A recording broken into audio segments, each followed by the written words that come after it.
All right, so you've been sending me all these articles about Belize, and honestly, I'm a little jealous. Trading in the daily grind for life in Belize. But before you book that one-way ticket, we need to get real about what it takes to actually make Belize your home, especially as an American. So we've got all your research right here. Let's unpack this together. It's definitely wise to look beyond the turquoise waters and sandy beaches. Belize is attracting a lot of expats, and for good reason.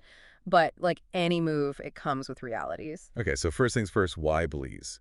I keep seeing this affordable Caribbean paradise thing everywhere. What's the real story? Well, Belize does offer a certain Caribbean charm, but with a unique twist. It's English speaking, which removes a major hurdle for a lot of expats.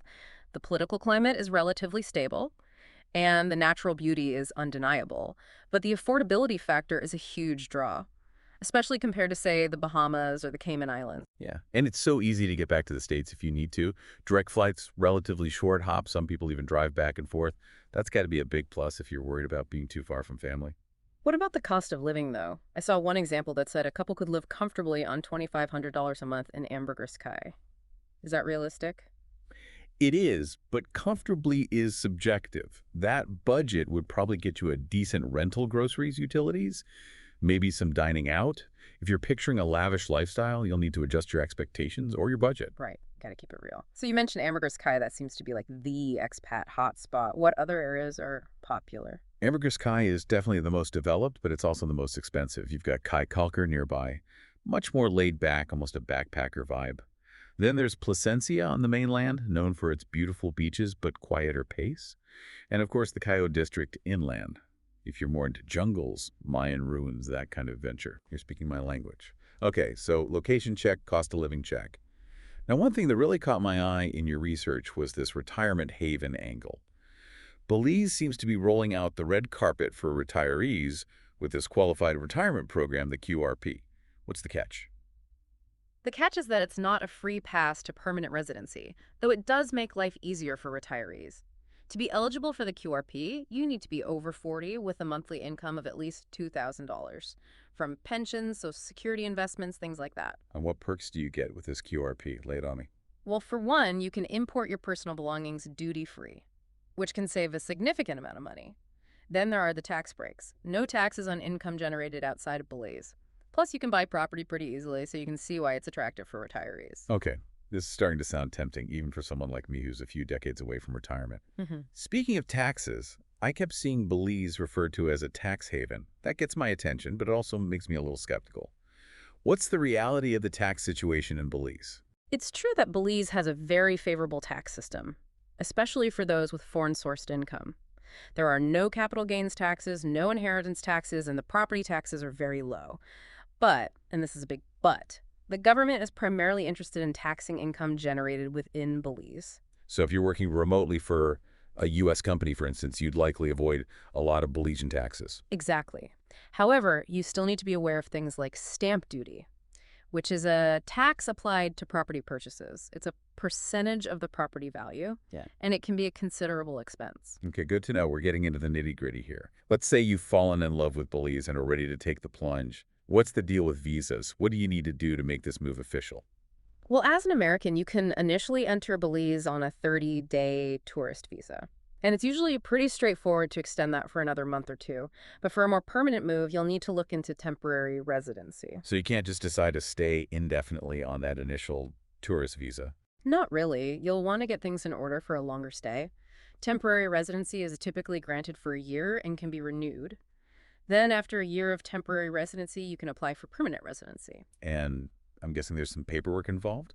What are the hurdles people need to be prepared for? Well, you'll need to demonstrate a steady income, a clean background check, and there might be a few other hoops to jump through. It's best to consult with an immigration lawyer to make sure you have everything in order. Got it, so no cutting corners. Yeah. But let's say you've got the visa situation all figured out. Now comes the fun part, finding your little slice of Belizean paradise. We've touched on some of the popular areas, but I want to dig a little deeper. Let's paint a picture for our listener. All right, let's start with Ambergris Caye. Picture this. You wake up in your beachfront cabana, the sound of the waves gently lapping at the shore. You step outside, and the warm Caribbean breeze hits your face. Maybe you grab breakfast at a local cafe, then head out for a day of snorkeling or diving in the Belize Barrier Reef. Well, let's stop right there. That sounds amazing. But I'm curious about the reality of living on an island. What are some things people should be aware of before packing their bags for Ambergris Caye?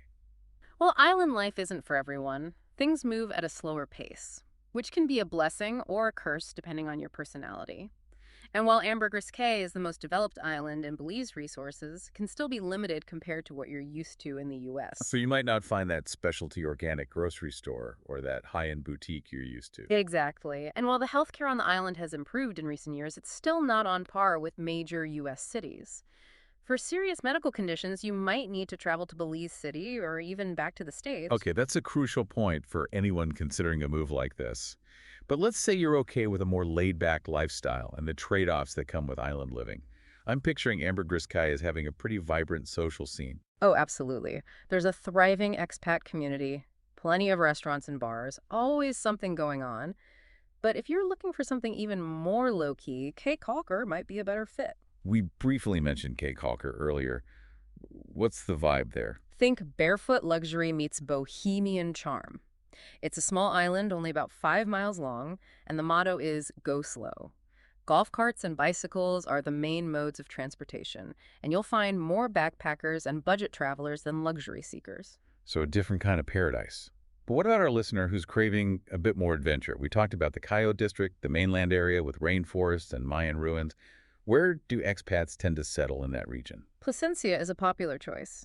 It's a peninsula on the southern coast, offering the best of both worlds, stunning beaches and easy access to the mainland's natural wonders. Imagine spending your days kayaking through mangroves, exploring ancient caves, or hiking to hidden waterfalls. Okay, I'm officially hooked. Yeah. But I'm picturing a lot of solitude in that kind of setting. Are there expat communities in Placencia, or would you be going full-on off the grid? Placencia has a growing expat community, although it's smaller and more spread out than on Ambergris Caye. It's a mix of retirees, entrepreneurs, and adventurous spirits drawn to the area's natural beauty and relaxed pace. It's reassuring to know that wherever you land in Belize, you're likely to find a community of like-minded people. Exactly. And that's something to keep in mind. Moving to a new country, especially one with a different culture and pace of life, can be challenging. Having a support network of people who understand what you're going through can make all the difference. You've touched on healthcare a bit, but I think it's worth digging a little deeper. What are some of the key differences between healthcare in Belize and what you find in the U.S.? Well, the first thing to understand is that Belize has a two-tiered healthcare system. There's the public system, which is available to all Belizean citizens and residents, and the private system, which offers a higher level of care and amenities. So if you're moving to Belize, would you need private health insurance? It's highly recommended. Public healthcare in Belize is basic and can be overcrowded. Private hospitals and clinics offer better facilities and shorter wait times, but they come at a cost. So factoring in healthcare costs is essential when considering the overall affordability of living in Belize. Absolutely. And it's crucial to research your options carefully. Find out which hospitals and clinics are near your chosen location, what their specialties are, and what insurance plans they accept. Okay, we've talked about the pros and cons, the realities of island life, the different regions and their vibes. Now I want to go back to something you mentioned earlier, the slower pace of life. Is that something everyone adapts to easily? It's a big adjustment for a lot of people. Island time is real.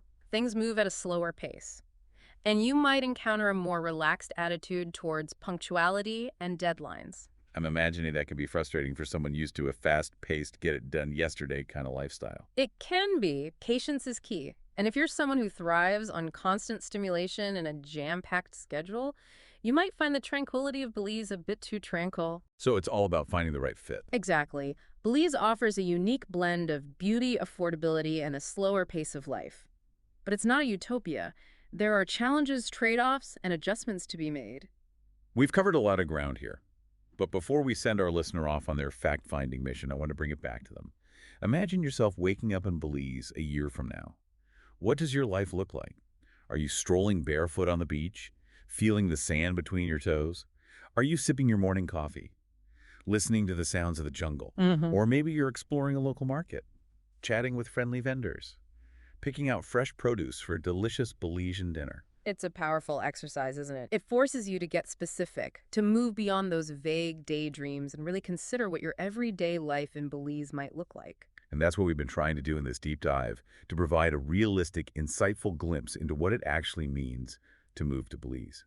We've gone beyond the glossy brochures and tackled the practicalities, the challenges, and the incredible opportunities this country has to offer. We've given you a solid foundation, but it's up to you to build on it. Don't stop with this deep dive.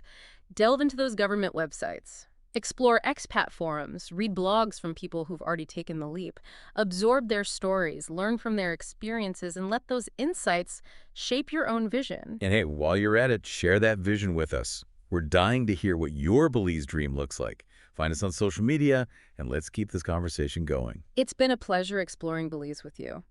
If there's one thing to take away from this deep dive, it's that informed decisions lead to the most fulfilling adventures.